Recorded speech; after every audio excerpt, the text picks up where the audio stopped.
Would you please rise for the Pledge of Allegiance? I pledge allegiance to the flag of the United States of America and to the republic for which it stands, one nation, under God, indivisible, with liberty and justice for all.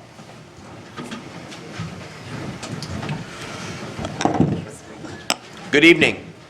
In front of you, you do not have a revised agenda, but we were made aware, the clerk's office, was made aware by Mayor Pro Tem Tahar that page 2 was missing from your agenda. So there is a complete agenda at each one of your seats this evening, as well as a report that I believe will be referenced by Mr. Santer from Ann Arbor Spark regarding automated vehicles. So with that, actually should began with attendance, Present this evening are myself, Mayor Morrow, Councilmembers Gearboss, CO, McClellan, Mitchell, Tahar, and Dillon. From city staff, we have City Manager Campbell, Clerk Royal, Treasurer Bennett, Police Chief Rennick, DPW Director Fordyce, as well as City Superintendent Engineer Rubel. The rest of you who are in the audience this evening, if you'd be so kind to sign in the back to my left, we would appreciate that. At this time, the chair would entertain a motion to approve the agenda as submitted unless there are amendments. So moved. As submitted? Yes. Thank you, ma'am. Is there a second? Second. Seconded by Councilwoman McClellan. It's been properly moved by Dillon, seconded by McClellan to approve the agenda as submitted. Hearing no discussion, all those in favor signify by saying aye. Aye. Opposed, say nay. Ayes have it, and the motion carries unanimously. There are no absences this evening, so we'll proceed to the presentation portion of our agenda. We have a quarterly report from Police Chief Rennick. Chief, the floor is yours. Thank you. I've supplied you with a copy of the quarterly report. What I will do is I'll just go over it very quickly because I know that we're a little bit late here today. The 3 remaining chapters of the Lexipol policy have now been issued. All officers have read and acknowledged every single policy that the police department has. We've also revoked any policy that was put out by the previous administration that conflicts with the current policies. So hopefully that is taking care of any of those issues where an officer doesn't know which policy to follow, because now the ones that are in place, and all the ones that previously were there have now been revoked. Officers are now starting to receive their daily training bulletins, which they get 30 of them each month, and those are consist of a topic, a scenario, policy reference, analysis, conclusion, and then a test question. They're being very well received by the officers. They're kind of fun scenarios that they give, and they get them into the policies on a daily basis. Just to highlight something that I was just mailed the other day, so far in Michigan, there are 22 agencies that are now with Lexipol. We were actually number 8 in the state, so we were kind of the forerunners of this, and there's certainly many more that have inquired, and more to come. Communication within the police department. We still hold our roll calls 3 times a day. The thing that's new and I think is exciting is when we were having these, we were having them in the squad room. And part of the reason that was done is because it was too noisy in dispatch with there being no glass there. But now that dispatch has been remodeled, we can close that glass at the 0-100 hours, 8 o'clock in the morning and 4 o'clock, and have our roll call there. So now our dispatchers participate in the roll call meetings as well, and it's worked out very well. It's being very well received. We still do have our staff meetings on a monthly basis, and then shift meetings were held by all 3 shifts to explain the daily training bulletins that I just talked about a few minutes ago. The department audit, we only did 1, but the police fleet has been audited. All of our vehicles are here. We're not missing any vehicles, which certainly it's a big ticket item. And the one that we're working on right now, it has not been completed yet, is the officer equipment and uniforms. It's certainly a big audit process. Hopefully by the end of the next quarter, I will have that for you. Rather than going through the training, as you can see all the different trainings that the officers have attended, including Sergeant Mag, who graduated, is going to Staff and Command. And I said that we'll graduate from SLI, but that happened actually last week, so he did graduate from SLI in April. The department had 2 firearms courses in this quarter, and I've attended several webinars online, as you can see by the different topics there. Some additional information is the police dispatch, as I said, is completely remodeled. Sergeant Basso was honored as the first responder of the year by Saline Salutes this quarter. Winterfest, which I'm glad winter is over, as by the outside temperature, was the only special event that the police department policed during this quarter. And then lastly, the police department was very active with 17,320 activities, and you have a summary of what each and every one of those activities are. At my presentation for the annual report last 2 weeks ago, I believe it was, and I reported to you that Saline had a 36% drop in major crimes, and one of you asked a question about how that compared with other communities. Well, I got a final comment that I made as I walked away from the podium was I says, I believe that the council will be pleased. Well, I happened to find that information. The FBI publishes their UCR report every year. Now, they're a little bit behind, but they published the one in 2015, so that wouldn't even include the drop that I talked about in the annual report. But for communities of 9 to 10,000, and there's 12 of those in the state of Michigan, we are number 2 in the safest communities. I also did a little bit further, wanted to make it a little bit broader for communities that are between 8 and 12,000 population, which is 53 different communities. We are ranked 11th. So we have a very safe community, and I think those numbers, as I said, you'll be hopefully very pleased that our crime keeps going down, and you have a police department that I believe is working very hard for its community. Very good. Thank you, Chief Rennick. Let me just begin by saying, as you know, it will be 2 weeks this Friday. I did a ride along with 2 different officers during both the day and afternoon shift, and it was enlightening, and both of them do an outstanding job for us. And I'm pleased to report that during the evening shift, the officer that I was riding along with commented to me proactively, unsolicited, about Lexapol, and the way he described the program was outstanding. And how beneficial he thought it was to him personally, but also to the department. So that was excellent feedback from somebody I respect and has spent a great deal of their time in, actually all of their professional career in public safety and law enforcement. So thank you. Just wanted to share that with you. Are there questions or comments for Chief Rennick? Mr. Gearbaugh, please. I appreciate you finding those numbers out. It always helps to have something to look against, and so it better shows your abilities and what you've done with your department, so I'm greatly appreciative of that and understanding that we are a safe and successful community. Just a question on the policy and procedure aspect. Now that everyone's read through all their policies and knows what it is, how will you do an annual review, or is there going to be a certification every year or a couple of years to make sure that people refresh themselves with it, or any kind of testing? Well, that's what the daily training bulletins are. They get 360 of those a year, and by the end of each year, they will have touched on every single policy that the department has. If a policy happens to have an update of any kind, Lexapol automatically sends that. The policy is then reissued to the officer once again, so they reread the entire policy and they re-acknowledge it once again. So nothing new will get by them. In other words, they will see anything new that comes out. And it's all tracked online, so you get the results of who's actually done it? All tracked online, including how much time they spent with the daily training bulletins and the annual amount of training that they spend in policies and procedures. Perfect. Thank you. You're welcome.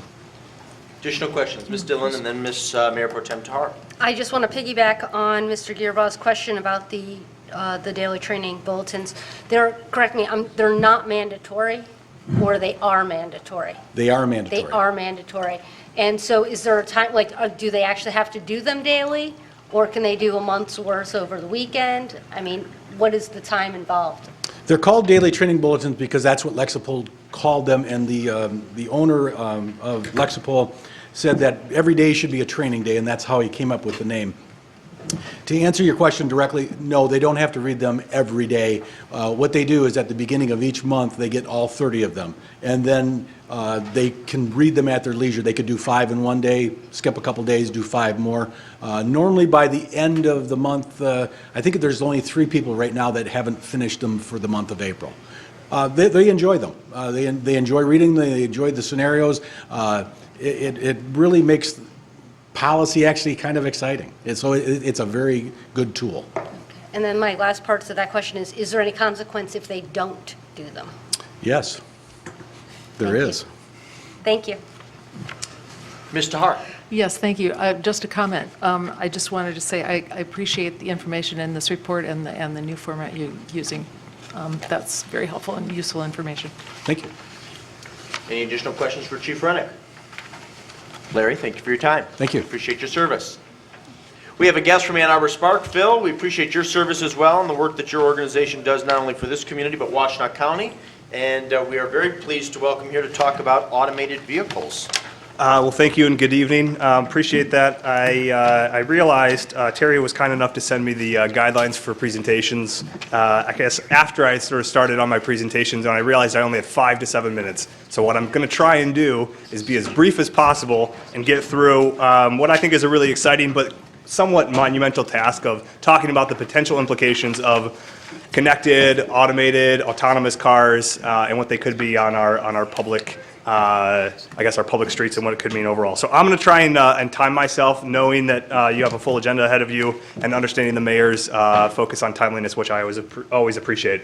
So again, my name is Phil Santer with Ann Arbor Spark. Here's what I wanted to cover today: context for Spark, background on CAV or connected and automated vehicles, what are some of the implications for the public sector, and then final thoughts.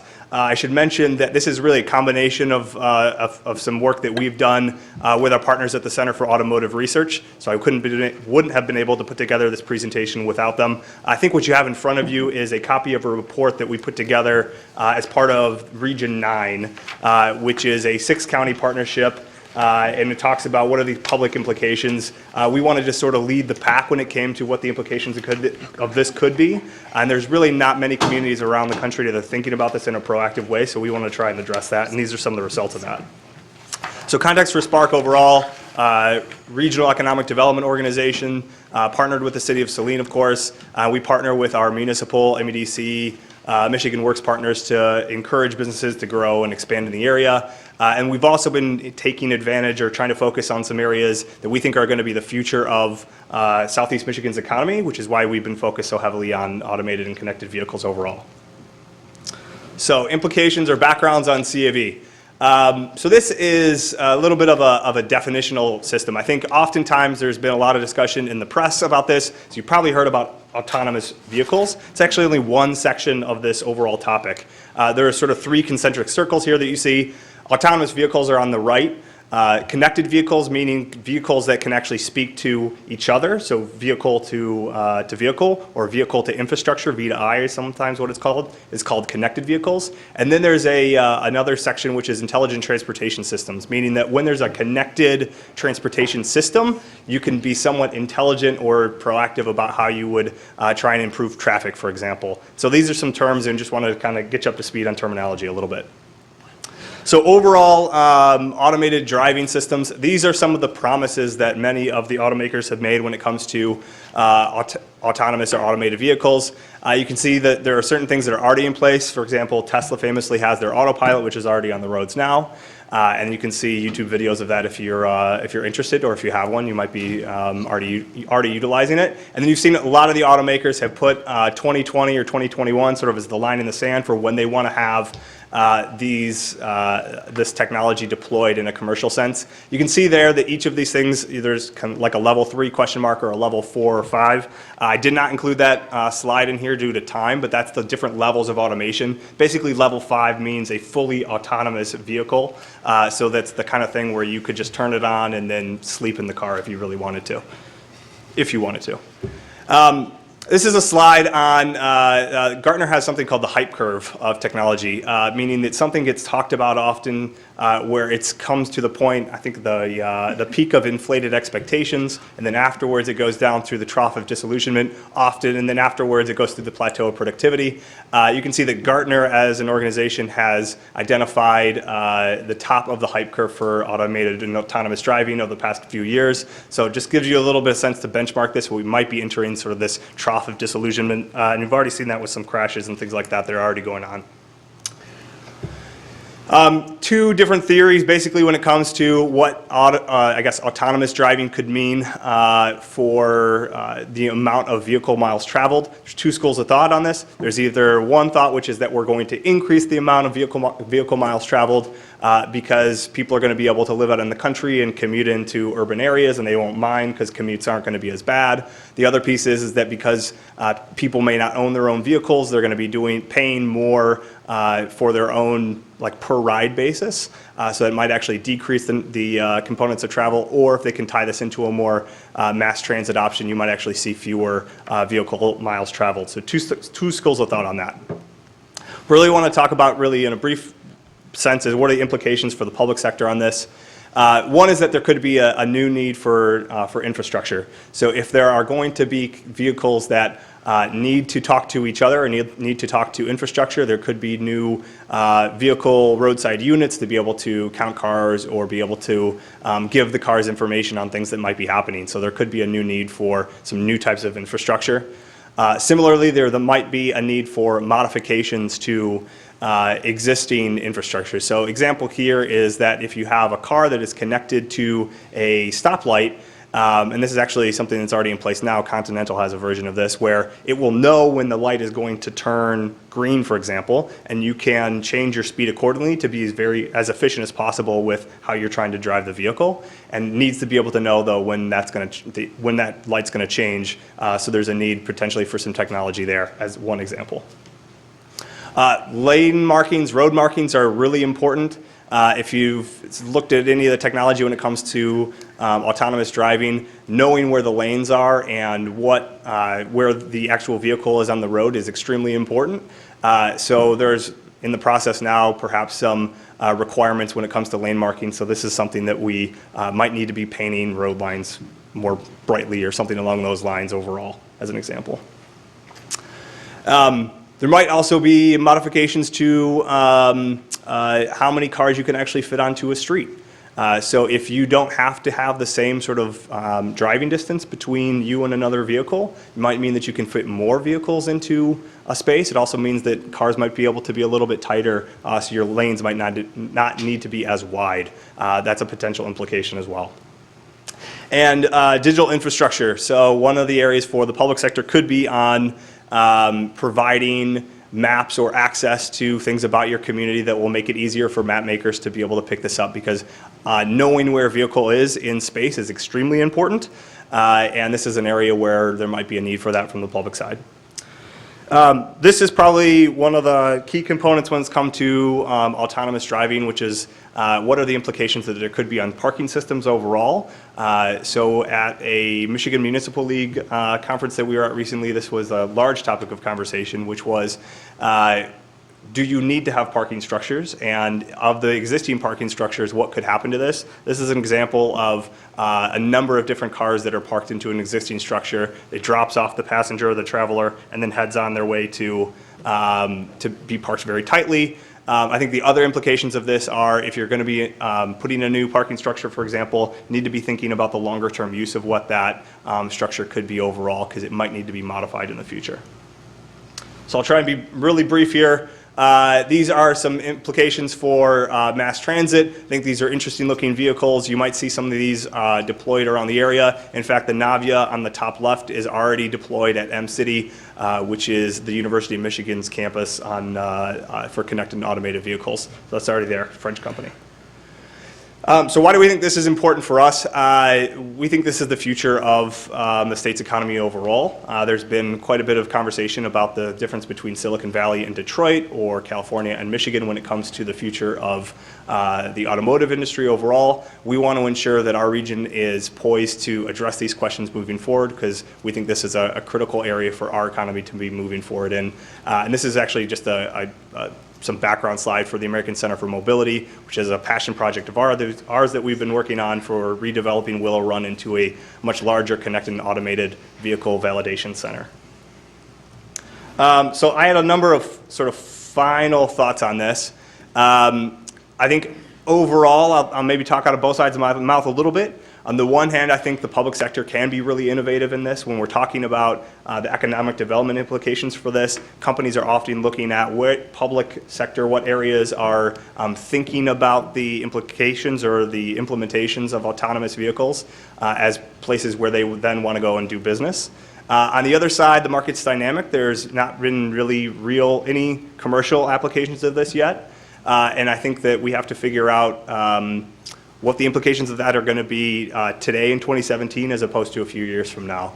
So there's a few more things that that we can go through in general. The final slide that I'll leave you with here, just to give you a sense of where we're standing now, and if autonomous vehicles come into the market at the same rate that other technologies have, you can say that even by 2045, maybe only 50% of vehicles will have this technology. It takes a while for this technology to get implemented overall. The current fleet of vehicles is about 11 or 12 years old as is, so it's going to take some time for this technology to perhaps be implemented. So keep that in the back of your mind when you're thinking about these types of decisions.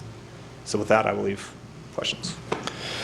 Phil, thank you very much. It's very interesting. And it's a topic that we have discussed indirectly on a number of occasions. And as a matter of fact, I think several of my colleagues at the dais will be attending a SEMCOG conference in Southfield, I believe, next week about this very issue. So we as a collective group we will be sure to learn more. But again, appreciate your time, and I'm happy to open it up to for questions for our guest, Mr. Seal. What happens, sir? You say that there's probably a need for more distinctive road markings for lanes and so Perhaps. on. What happens in a snowstorm? Yeah, that's one of the critical things here. So I think, I'll benchmark it like this. I've been paying attention to this market for a while. I'm very bullish on the technology. But you sort of get to know some of the folks that are working on the technology. There's a lot of things that need to be put in place and to be tested and validated before we know this is going to have a full-on implication. In fact, a couple years ago, so Continental is a tier 1. They've been really driving to have sort of as much of a plug-and-play system on autonomous vehicles as they can. There was an engineer that had basically an autonomous vehicle. He was driving up to the car conferences, which is in Traverse City. There was a huge storm that took place, and he had planned on having the autonomous setting all the way up to Traverse City, right? That's what he drives. And as soon as the storm hit, because a reporter was asking him this afterwards, they said, well, did you keep the autonomous setting on? He said, absolutely not. I took it off, and because he trusted himself, right? So I think there's a lot of kinks that need to be figured out in the system overall, which is why we think it's important to have places like M-City, like the American Center for Mobility, to actually test these things, not only in a simulated environment, but also in a real-world one. And that's why we think we're the place to do it, because we have snow. It seems to me this has quite a potential too for an aging demographic. So one of the areas where I think I'm bullish on this is to have folks perhaps stay in their homes for longer. So I think oftentimes this is thought, the young urban people are going to take on this technology quicker. I actually think it might be older populations that want to live more independently in rural or suburban communities, and the key access point for them is getting to their doctor's appointments or what have you. I think that's where we're actually going to see more of this quick implementation of technology. Thank you. Additional questions, Mr. Har. Yes, thank you, very interesting. I'm wondering if there's any, in this discussion, is there any discussion of the fuel being used for the autonomous vehicles, electric versus fuel cell versus hydrogen versus gasoline? Yes. Does that play into the discussion as well? It does play into it. So propulsion systems are a part of this. I think the autonomous technology is agnostic to the propulsion system, right? So they think that you can do it in terms of gas or into electric vehicles. I think you've seen some makers, I guess Uber, for example, wants to have an electric autonomous vehicle because they want to minimize all the costs that they can. So it's been a discussion. But they're not necessarily tied to each other. They're I think, focused more on the different streams, right? Propulsion systems one, and then the technology for autonomy is another. Okay, thank you. Sure. Additional questions, Mr. Gearbaugh. With all the news in the last couple of weeks about Ford versus Tesla. Yeah. And GM versus Tesla. And that later. same thing Yeah. about which one would buy out which one. When we look at our potential in this area, how do we feel in terms of Ford in competition with Tesla? What is your gut feeling on that? Because Ford is such a huge issue in this whole area. So there was an interesting article that came out just about a week ago, and there was an organization that went through and sort of tried to map out all the people that they thought were ahead of the system when it came to this technology, and the ones that were sort of lagging behind. And the conclusion was that basically it helps to know what you're doing when it comes to making things and making these vehicles. So it had even positioned Waymo, which is Google's autonomous vehicle, behind Ford and GM and Toyota, I believe. Because technically, the thought is that their technology might be a little bit ahead of the curve than where some of the domestic automakers are already. But because the automakers know how to actually make vehicles, they're ahead of the curve when it's going to come to commercial implementation. So it's a really kind of an interesting overview, and it kind of goes back to this Detroit versus Silicon Valley thing. I think the conventional wisdom, if I can put my finger on that right now, is that Detroit has a slight edge because we've been doing this for a while and because we've been part of this regulated market that the tech companies, if you would want to call it that, haven't quite had to deal with in the past. And I just want to say that we, when we renewed our TIFA plan, planned ahead for this and included a lot of this kind of language to prevent us falling behind the time. So when this does come available, we're going to Perfect. economically support it. Very good. Thank you. Any additional questions? No? Phil, thank you very much. Thank you. Appreciate your Appreciate time.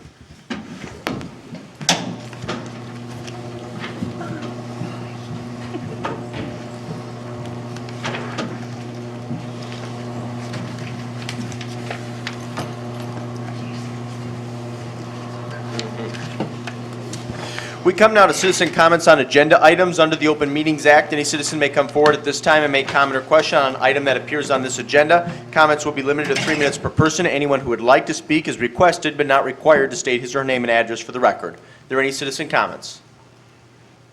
Val, please. We welcome you to the podium. I'm Valerie Mann.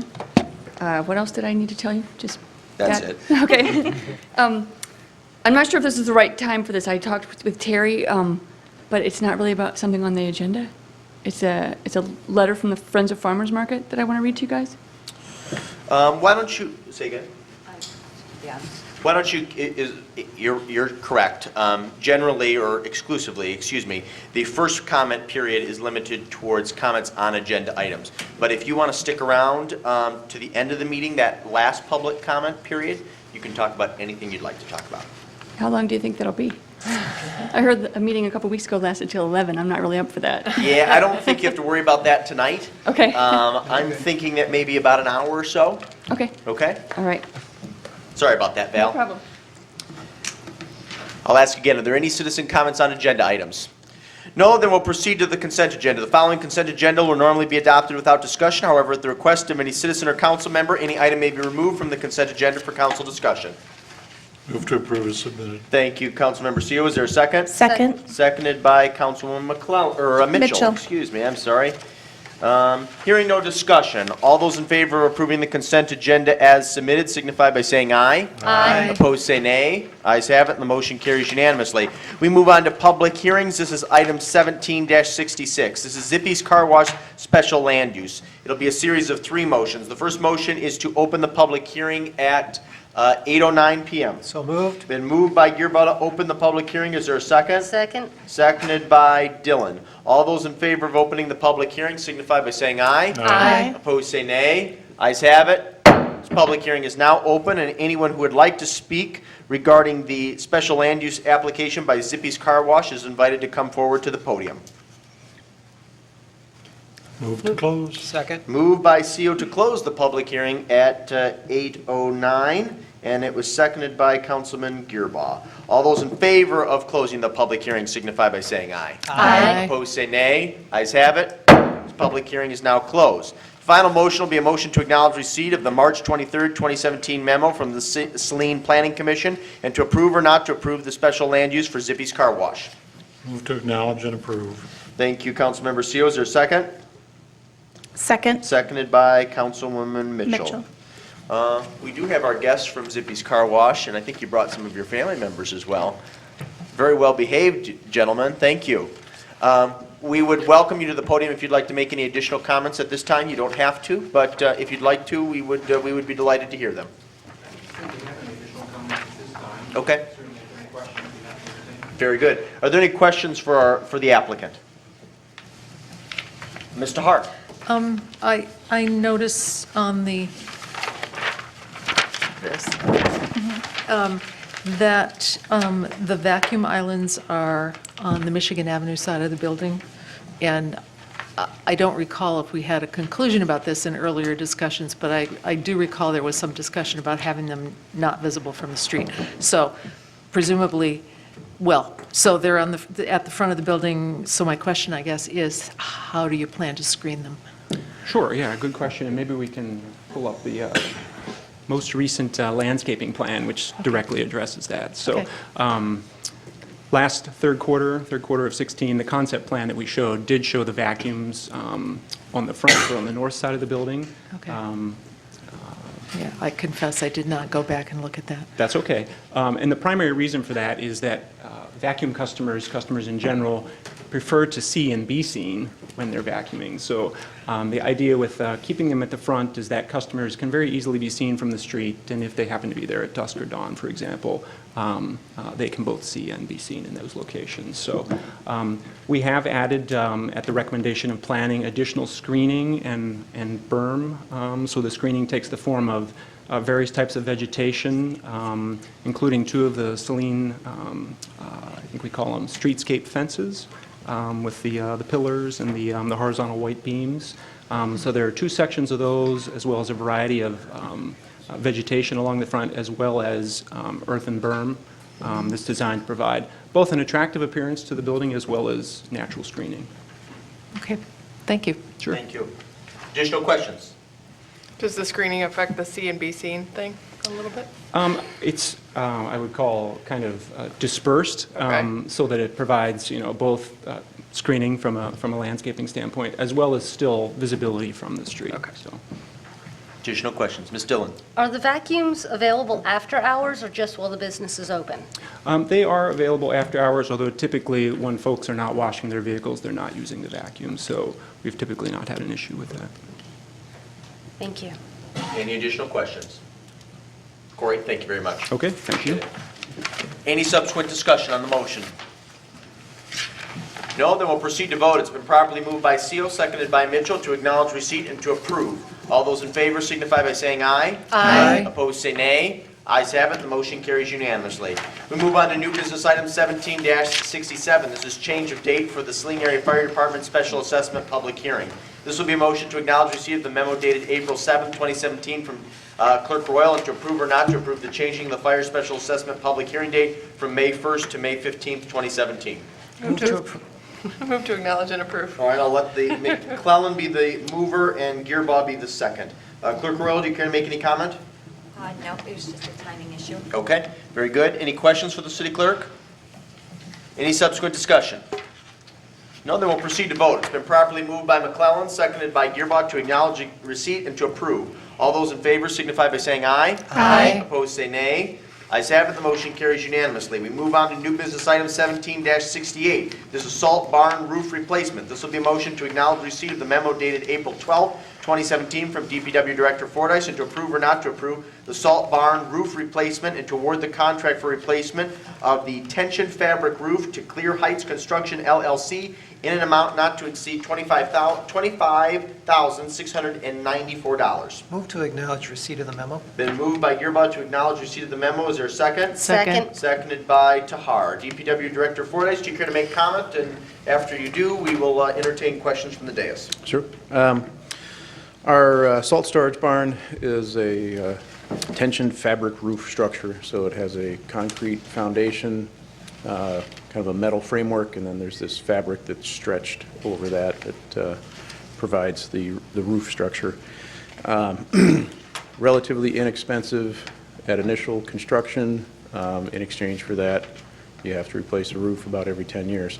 Ours is 11 years old now and has suffered damage in a couple of windstorms. We had some strapping rip. We had a couple pieces of fabric rip. The tension wire on the rear of it broke, and then we also had a trucking accident that put a little gash in the roof. All these things have been repaired as we've gone along, but it's kind of accumulated, and the fabric itself is just getting worn and thin, and it's time to replace it. Very good. Questions for our DPW Director? Mr. Gearbaugh? Actually, there's more. Oh, no, I think go Yeah, ahead. actually, you should start since you were the mover of the motion. That's good to know that this is only expected to have 10 or 11 years. I wanted to make sure that there wasn't any additional issue from construction. Right, yeah. So they typically come with a 5-year warranty and a 10-year life expectancy.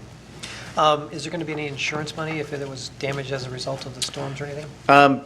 There was not insurance money, but the trucking company paid for that repair. And the wind damage we did, 2 of those we ended up doing in-house, the repairs on those, and then there was one other kind of a proactive repair that we brought a contractor out that wasn't directly related to a storm, so no. Thank you. No, when I saw this, that was just not another roof, but thank you. This sounds like this is normal maintenance. Appreciate it. We're a little roof sensitive. I understand. I'm sure you understand that and get that. Were there additional questions on this end of the dais? Mr. Seo, actually, I think all 3 of you have questions. Let's start with Seo, then Dillon, and end with Tahar. Thank you. My brain just went blank. Please. We'll end with Seo and There move we to go. Dillon and then Tahar. Do you see that there was any issue that the other contractors didn't want to bid on this? Is this an unfavorable type of roof structure? That actually confused me, because we had extensive conversations with 3 contractors and actually had estimates from 3, but then when we formalized it with the RFP, the 2 of them elected not to bid. So I'm not entirely sure what drove that decision. But of the 3 that we were working with, the one that did bid was the lowest. Okay, So- that was going to be my next question. And have you explored any other type of roof structure? At this point, if we were going to go with a different type of roof, we'd be going with a different building. So, you know, the framework that's there will only work with this type of roof. So if we wanted to go to, you know, a metal roof or an asphalt shingle, we'd have to build an entirely new structure. We could still use the foundation, but the whole superstructure would have to be replaced. Okay, So, thank you. Ms. Tahar? Yes, so the word irregularity raises a flag. Can you talk about what was the irregularity and why Sure. was it not significant? Just The RFP said that sealed bids will be received by the clerk's office by a certain time and date, and then opened and read aloud. The one bid that we did receive was faxed in prior to the opening date and time. So it was on time. Everything else within it was just the delivery method. Okay, so, okay, nothing about the actual work or the company or anything like Right. that? Okay, thank you very much. Mr. Seo? Yes, thank you. This was a budgeted item, I take it? This is a budgeted item, and the bid is below the budgeted amount. Thank you. Additional questions for DPW Director Fordyce? And I remind you, we are just at this time, I'm sorry. I'm sorry. No. And this would happen in this fiscal year, so it's still, Yes. The ordering of the fabric is waiting for your vote right now. okay. Thank you. Additional questions? I would note, we are just voting on a motion to acknowledge receipt. It's been properly moved by Gearboss, seconded by Tahar. To acknowledge, all those in favor signify by saying aye. Aye. Opposed, say nay. Ayes have it, the motion carries. What about a motion now to approve or not to approve? Move to approve. Thank you, Second. Mr. Gearbaugh, and seconded by Mayor Pro Tem Tahar. Is there any additional discussion? No, then we'll proceed to vote. All those in favor of approving signify by saying aye. Aye. Opposed, say nay. Ayes have it, the motion carries unanimously. Thank you, Mr. Fordyce, but hang tight. We move on to new business item 17-69, resolution for State of Michigan and Federal Local Bridge Program. This will be a motion to acknowledge receipt of the memo dated April the 11th, 2017 from DPW Director Fordyce, and to approve or not to approve the resolution to facilitate application for funding from the State of Michigan and the Federal Local Bridge Program. Vote to acknowledge and approve. Thank you, Councilwoman Mitchell. Is there a second? Second. Seconded by Councilman Seo. Mr. Fordyce, excuse me, the floor is yours. Sure, thank you. The city applied for this funding last year and did not receive it.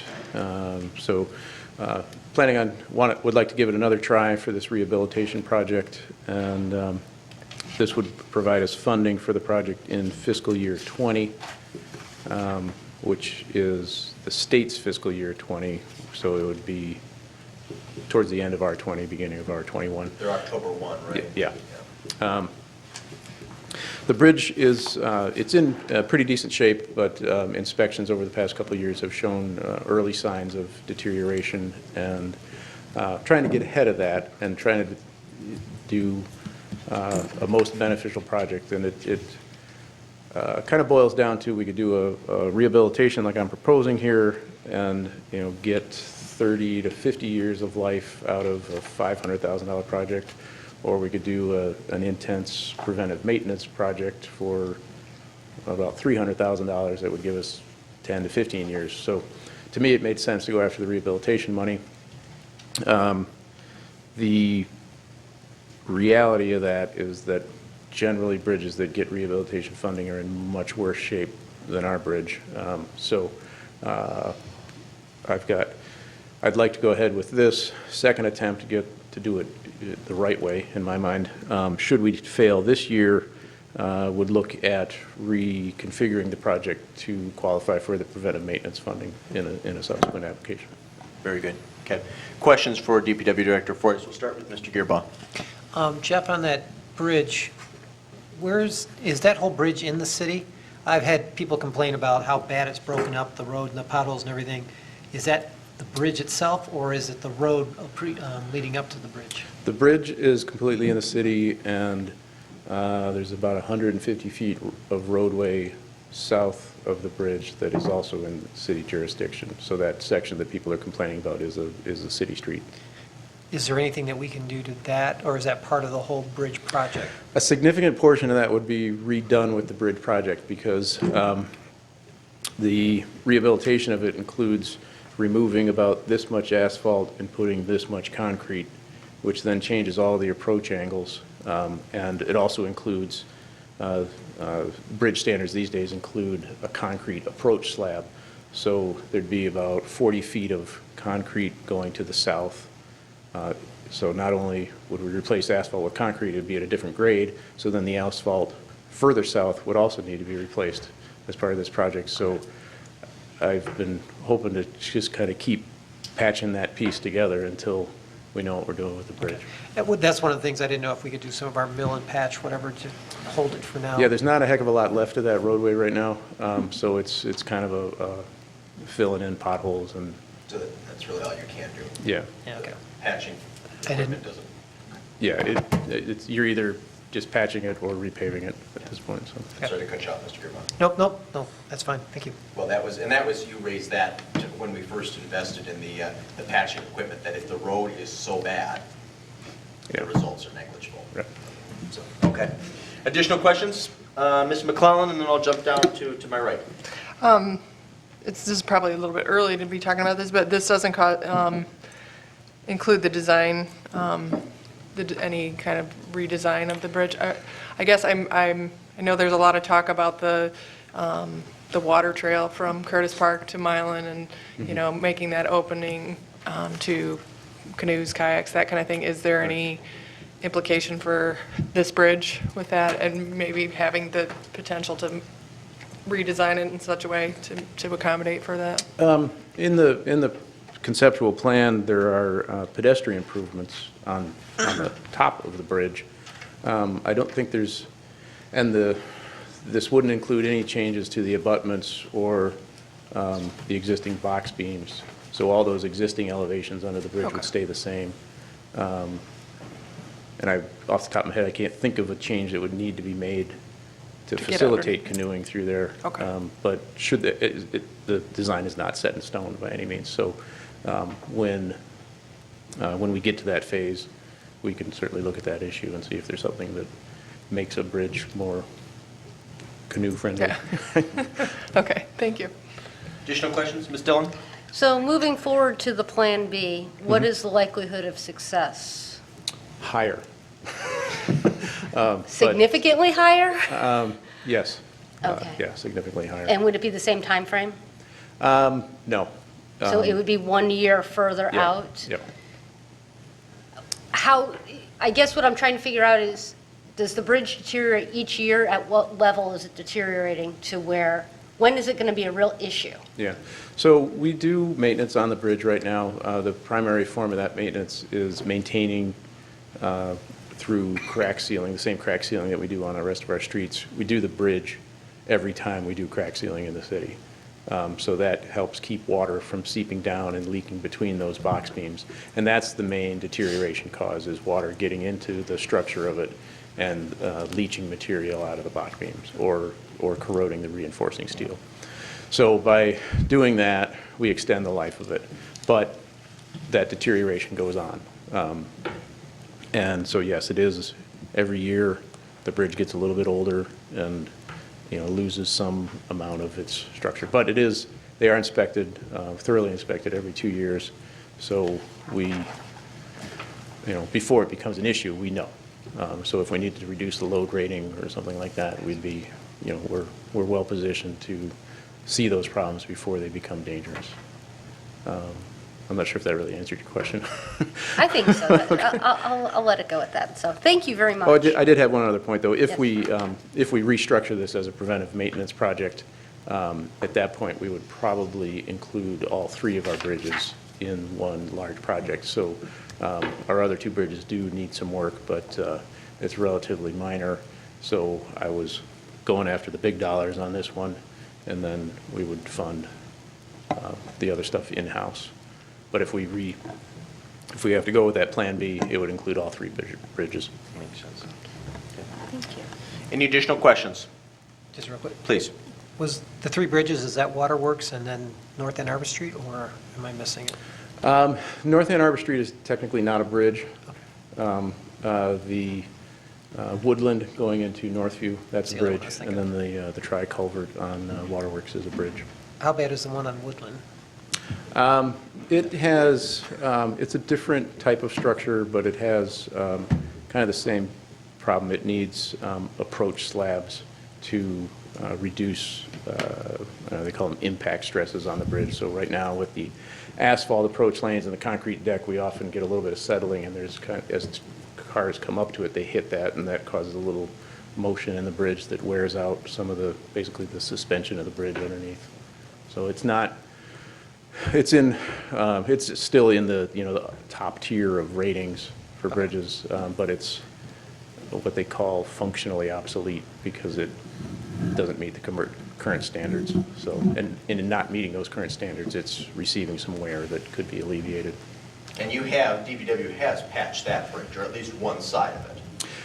Correct. Yeah. Yeah. We've make fairly regular efforts to ramp up that and reduce that impact. Yeah. But a nice 20-foot concrete slab is the real solution. Yeah, long term. Okay. Any subsequent discussion? No, then we'll proceed to vote. It's been properly moved by Mitchell, seconded by Seo to acknowledge receipt and to approve. All those in favor signify by saying aye. Aye. Opposed, say nay. Ayes have it, the motion carries. Jeff, thank you for your analysis on that, and please keep us in the loop, because obviously that is a pretty critical need. And as Mr. Gearbaugh alluded to, many of us hear complaints about it frequently. So to get it resolved and rectified would be great for this community. We move on now to new business item 1770. This is Ann Arbor Street handrail. This will be a motion to acknowledge receipt of the memo dated April 13th, 2017 from City Superintendent Engineer Rubel, and to approve or not to approve the award to bid Adrian Tecumseh Fence in an amount not to exceed $13,221.32. Move to acknowledge and to approve. Thank you, Mr. Gearbaugh. Is there a second? Second. Seconded by Councilman Seo. Mr. Rubel, do you have a brief comment?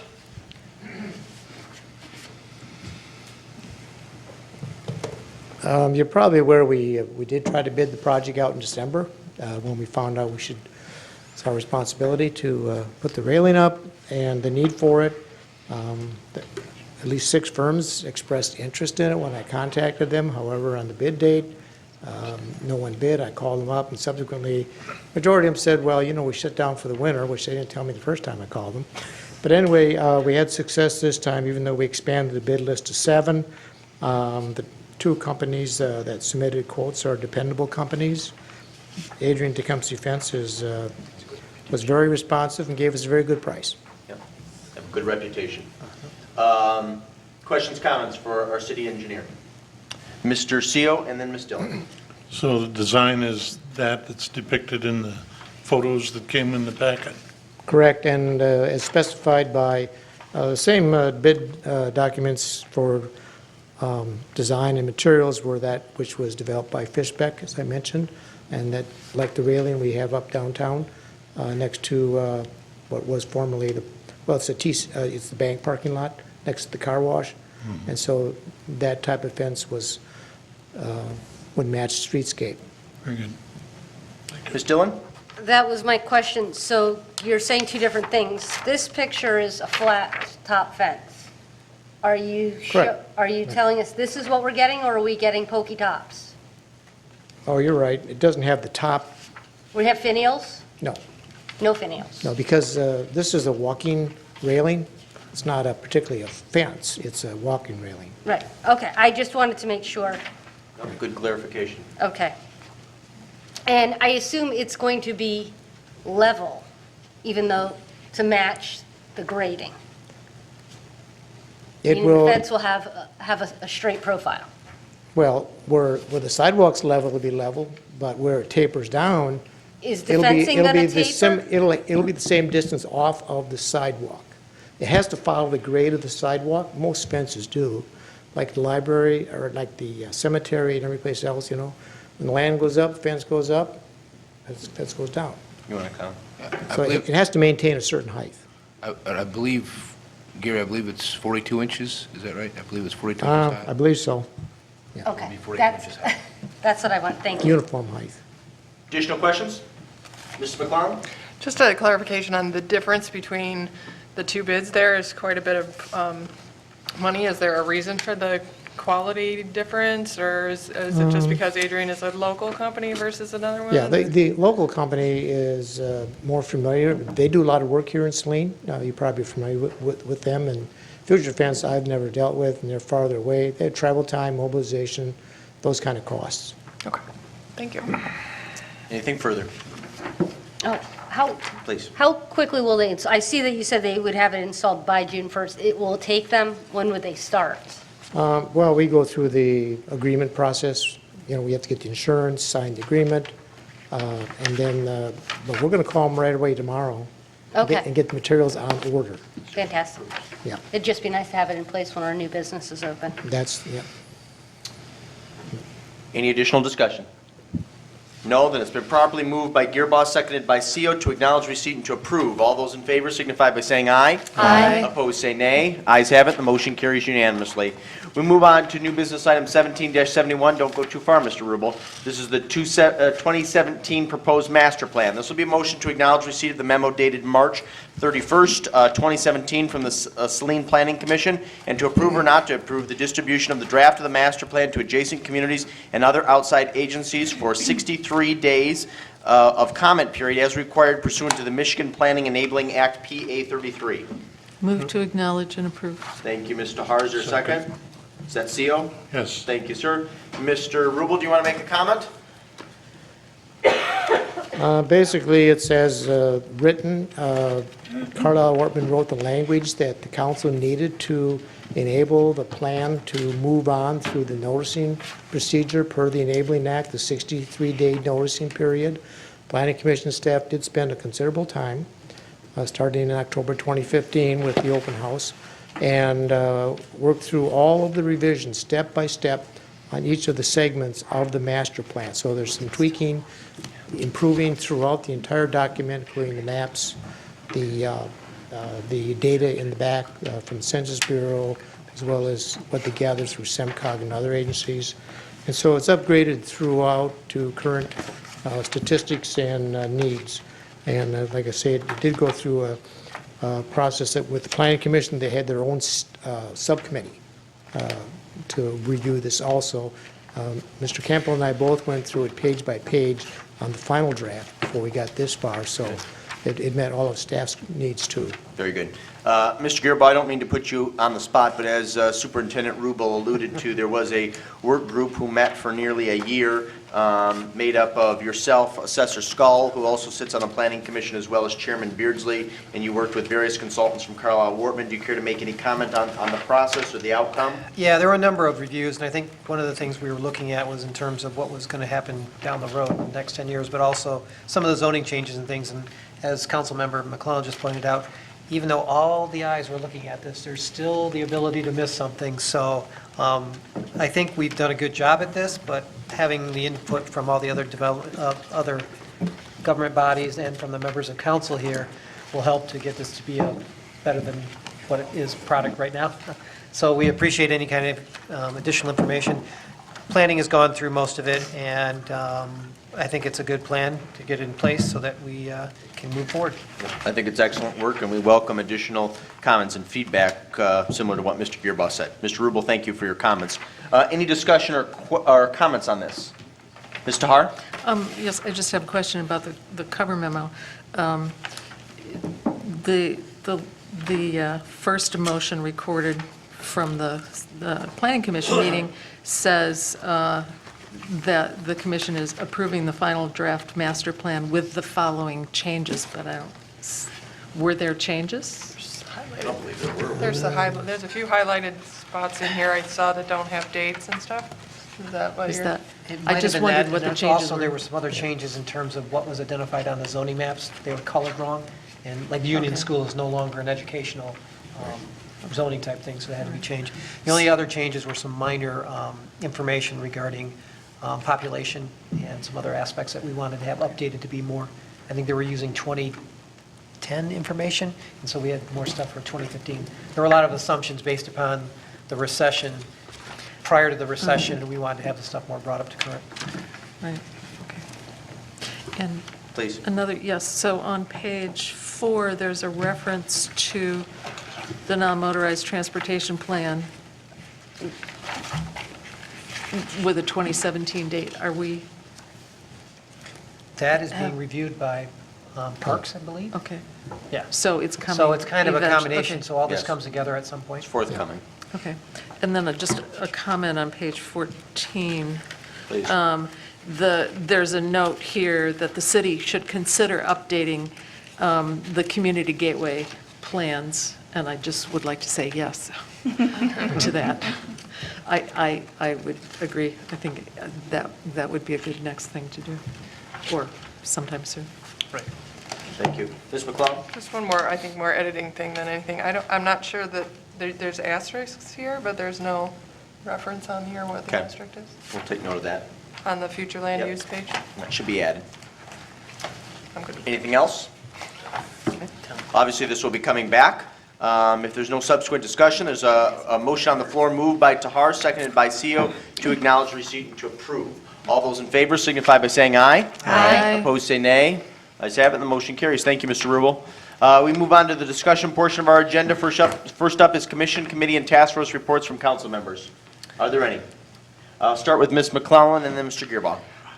Just about the Arbor Day celebration. Yep. It's April 28th, I and believe the city manager's office, L in particular, sent an email invitation. out today. Good. Yep. All right. Just wanted to bring that up. Thank you. Thank you, ma'am. Mr. Gearbaugh? Just to continue on, from the planning commission, we reviewed Maple Cove, which would be considered the old Escott property on Maple Road. There were many of the Echo Court residents felt they wanted to express their concerns about it, and at this point, that's one of the reasons why the planning commission postponed it, because I think there were some concerns and things that still need to be addressed, and so that was one of the hot items that was on our agenda last Wednesday. So I just want to get the public up to speed that we're looking to have some more work done on it before it becomes final.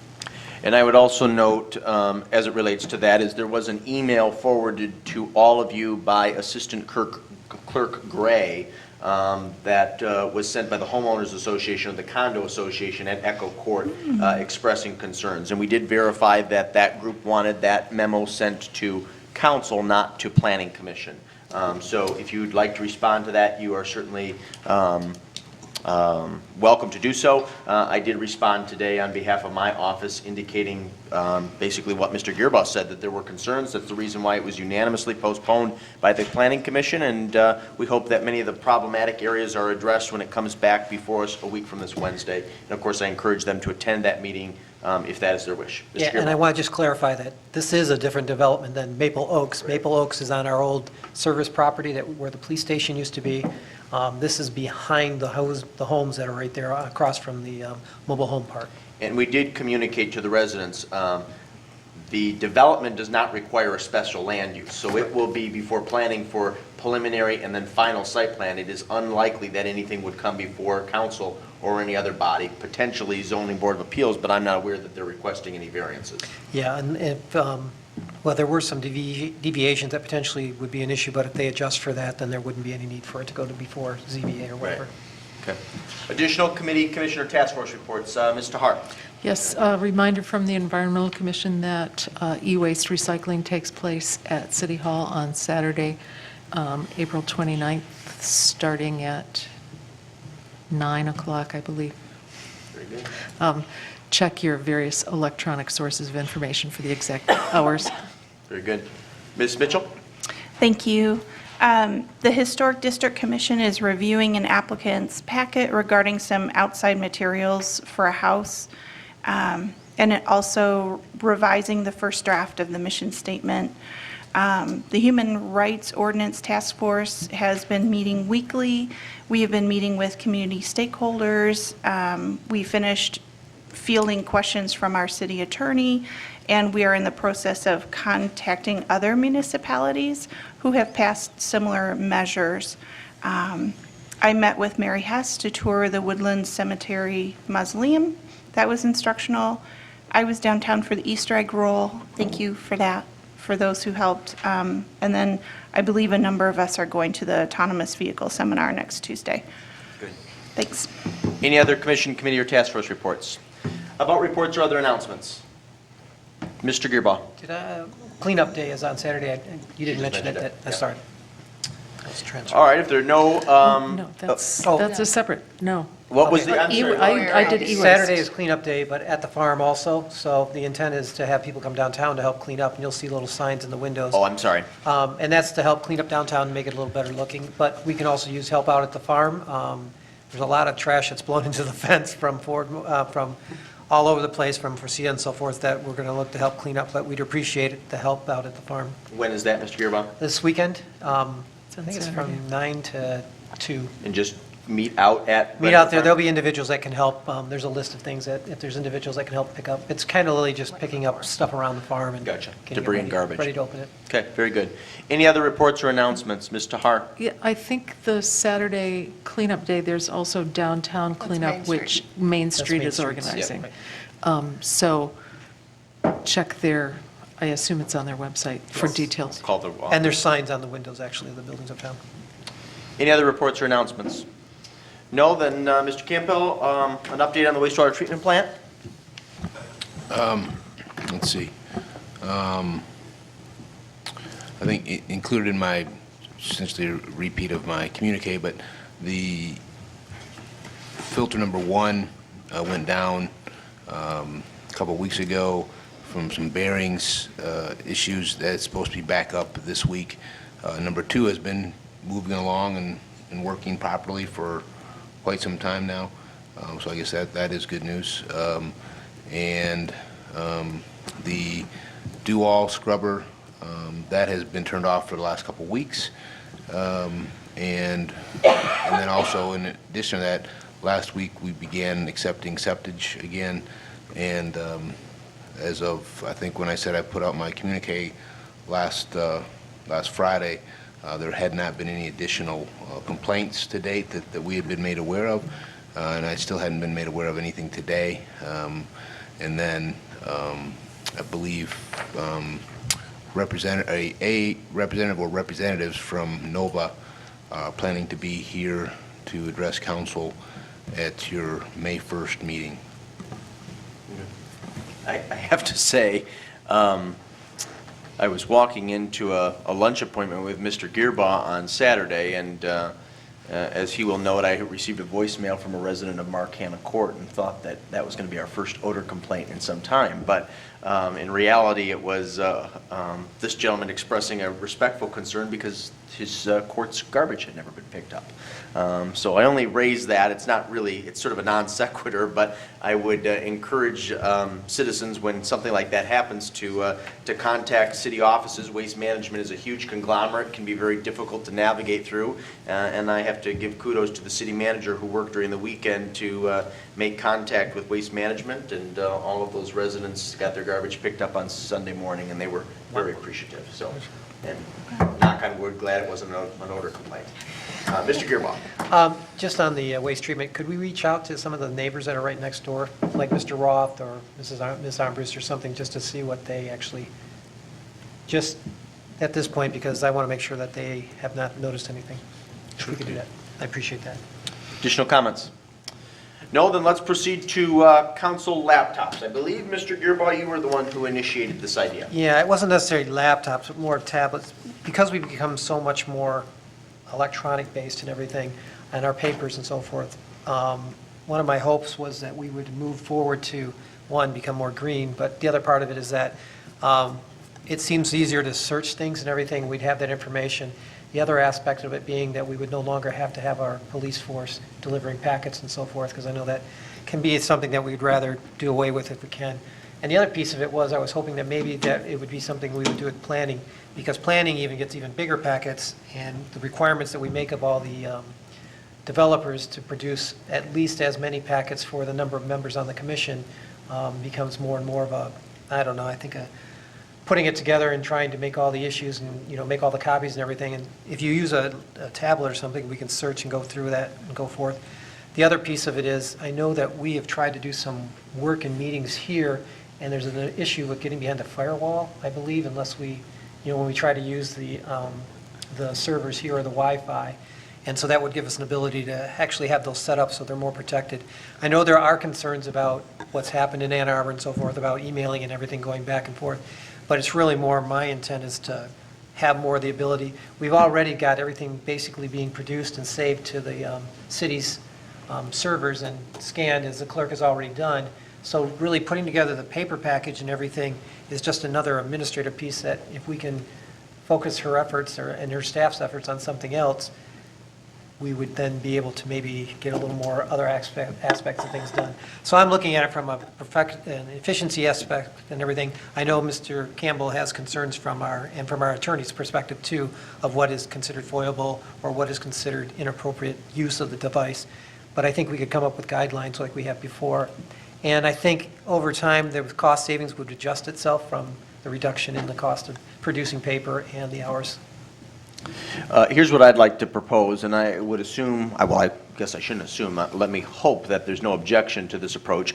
I think it's an idea worth vetting and exploring a little bit more. It is something that this approach, or the approach that Mr. Gearbaugh articulated, is currently used by our colleagues on the Saline School Board. It's a little bit easier for them because I think they are issued tablets or laptops that were formerly in use in the classroom. So I guess I would be interested in having staff explore two things specifically.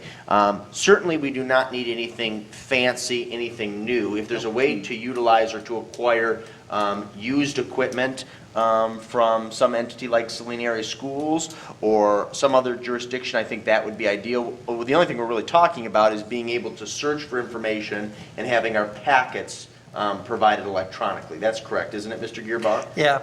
And then to have them as tools. And then the other thing that I would like to do, and Mr. Gearbaugh referenced this, inappropriate conduct was an issue several years ago on Ann Arbor City Council. It actually made the papers. It was laughable, quite frankly, if it wasn't so tragic. And I do know that subsequently they had an internal policy adopted regarding the appropriate conduct and use of electronic devices, specifically during formal meetings, council, planning commission, zoning board of appeals, et cetera. All of that information, I think, could be accessed through MML. I'm sure there's a number of municipalities that provide material to their elected officials electronically. And as such, I would assume they would have policies. So I would ask staff look into that and maybe report back at our next meeting. Sure, if I could. Please. What I would propose in addition to that, because I agree, I certainly don't oppose that. I think from efficiencies and technology, I think it's a good idea. I just want to I think it's important, to your point, Mr. Director, to have those policies and procedures in place. Yep.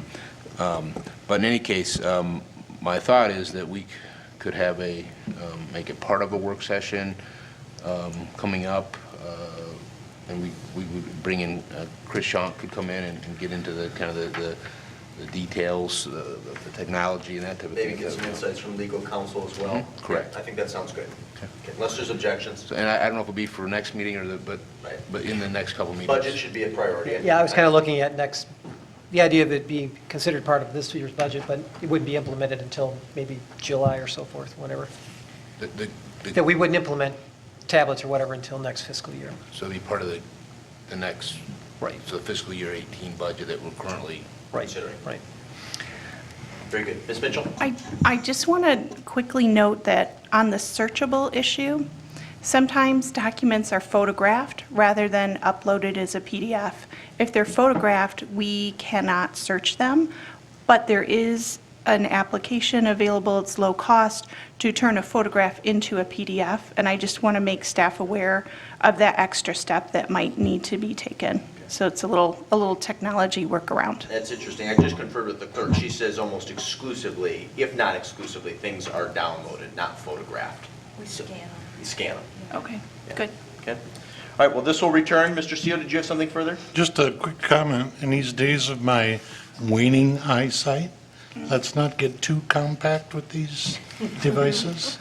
Yeah, I was thinking not necessarily a 7-inch or a 4-inch like this one, because I can't see either, but the ones that are decent size, similar to maybe what. You can carry around a tablet the size of the plasma over here.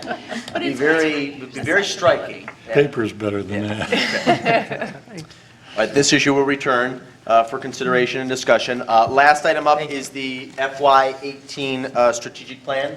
Mr. Campbell, are you looking for consensus so that this would come back as a formal action item at our next meeting? Hold on, here, sorry. Nope.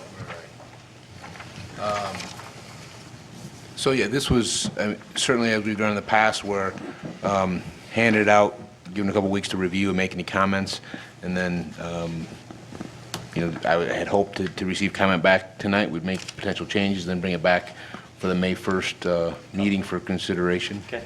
Any changes or questions for Mr. Campbell?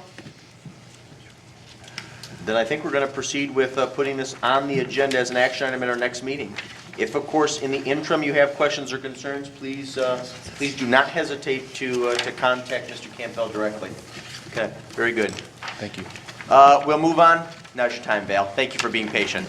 Under the Open Meetings Act, any citizen may come forward at this time, make comment or question to City Council. This public comment period will be limited to 3 minutes per person. Anyone who would like to speak is requested but not required to state his or her name and address for the record. Okay, Valerie Mann, 323 North Ann Arbor Street. So I'm a part of the Friends of Farmers Market, which Nancy Crisp organized before she handed the reins over to Christine Easley, the new Farmers Market manager. And Nancy collected a group of us who have various skills and who are passionate about the farmers market to help guide Christine and sort of be like an advisory council. So this is just a letter that Christine and the other people had me, of the group, had me draft to you guys, and just wanted me to read it to you. Thought it might be more interesting than just getting another piece of paper in a packet. Dear Mayor Morrow and City's council members, Friends of Farmers Market is helping Farmers Market take its impact to the next level in our community.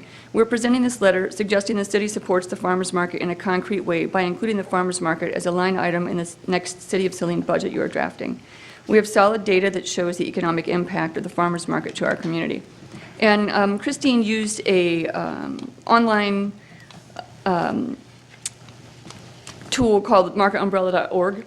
It's a website that implements a tool called SEED, which stands for Sticky Economics Evaluation Device. It's a web-based approach to gathering data via customer surveys and counts, and making those numbers mean something as people are looking at their different farmers markets around communities around the country. It was developed in New Orleans. Anyway, these are just Saturday's farmers market numbers I have for you guys. So Saturday's farmers market happens roughly 24 Saturdays a year. The annual number of shoppers we have just on Saturdays is roughly 10,500. The average Saturday farmers market visitors is about 440. That's a lot of people coming downtown during a 4-hour period. So the total annual sales just for those Saturday markets by vendors is about $299,000. And the economic impact to the surrounding businesses on Saturday farmers markets, this is gross annual, but again, it's just those 24 Saturdays, is about $87,000.